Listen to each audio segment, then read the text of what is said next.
Hello and welcome back to our video series on the Flux Evo channel.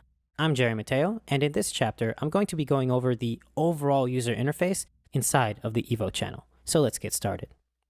Now, the first thing I want to talk about is the input and the output gain.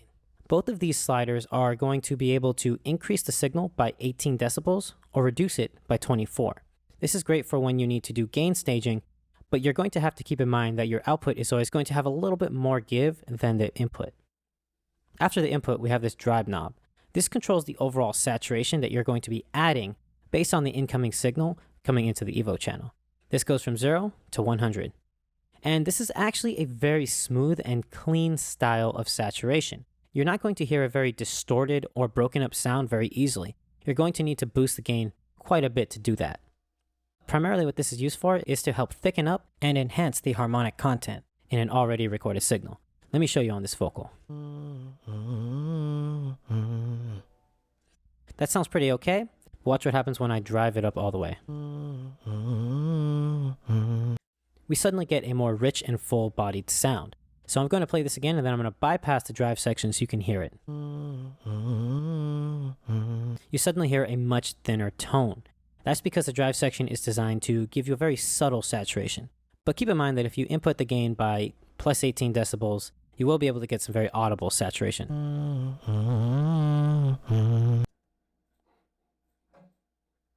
Next in the signal chain is the equalizer section. Now, this is a pretty standard and easy to use equalizer section, and all you need to do to bring this up is click this plus or minus sign. You can bypass the equalizer by clicking on this little blue light next to it. And after that, it goes to the compressor section. Again, you just simply click on the plus sign and it brings it up. You can bypass it right here.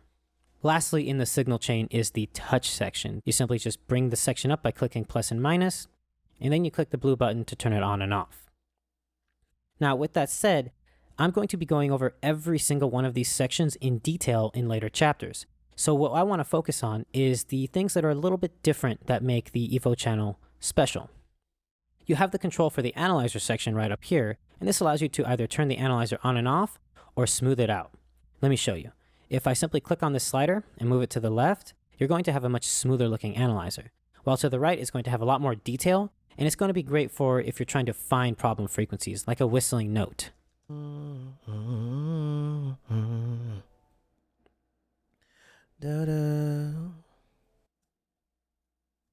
Now, to the right of this, we have the ability to control the day and night modes. This will allow you to control the way that the analyzer looks, and this is great for if you have a very brightly lit room. Day mode is perfect for you. Now, since I like a dark room, I stick to night mode. After this, we have the signal flow section, and this is probably one of the most important sections because it allows you to control how the signal source is going to be hitting all of the processors. It starts off with filter, equalizer, compressor, and touch, but you can easily move it around and drag and drop anything anywhere you want. This is great for customizing your signal flow, and let's say you want to use the touch control because it has some pretty interesting processes inside of it, you can use that first.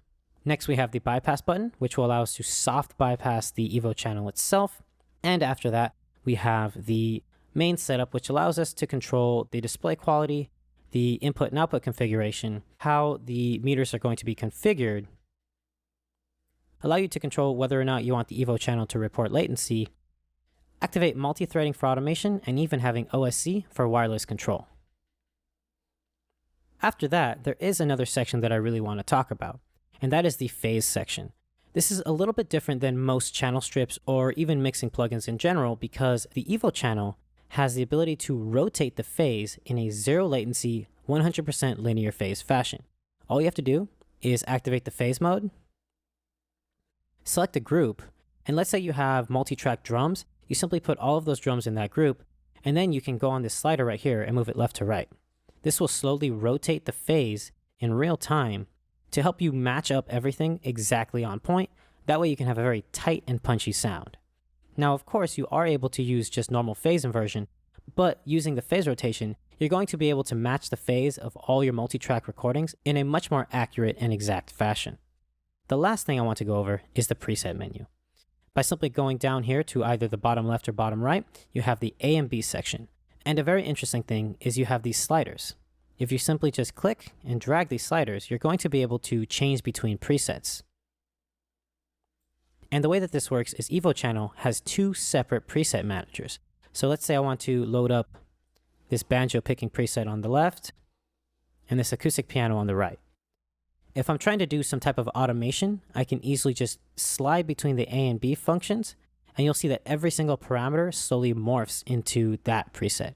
You have the ability to save, recall, and copy settings on both sides. This is great for doing some creative automation, or just great for automating some problems that might have happened just once or twice in a mix. With that said, that's going to be it for this particular chapter. Stay tuned because in the next chapter, I'm going to be going over the equalizer and compressor sections inside of the Flux Evo channel.